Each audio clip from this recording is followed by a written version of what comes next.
নমস্কাৰ, মই নয়নমণি দাস আৰু এটা নতুন ভিডিঅ' লৈছোঁ। ভিডিঅ'টো সকলোৱে শেষলৈকে চাওক যে আজি হ'ল প্ৰাণৰ শিল্পী জুবিন গাৰ্গ আৰু গৰিমা শইকীয়া গাৰ্গৰ 24 বছৰীয়া বিবাহ বাৰ্ষিকী।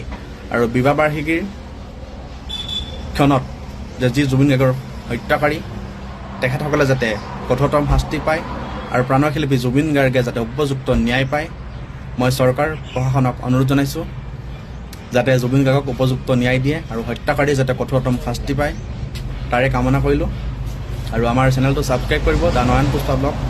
আমাৰ official Facebook page Nayanmoni Das পেজটো ফ'ল' কৰিব আৰু ভিডিঅ'সমূহ চাই মৰম ছাপোৰ্ট আশীৰ্বাদ কৰিব।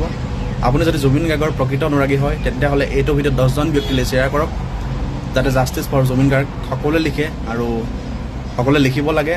আৰু বহুতে পাহৰি গৈছে আৰু পাহৰি যোৱাটো বেয়া কথা। আৰু জুবিন গাৰ্গে উপযুক্ত ন্যায় পোৱা নাই আৰু উপযুক্ত ন্যায় পাব লাগিব আৰু হত্যাকাৰীয়ে কঠোৰতম শাস্তি পাব লাগিব, তাৰে কামনা কৰিছোঁ। আজিলৈ ভিডিঅ' মানে টাটা বাই বাই, জয় অসম, জয় জুবিন দা।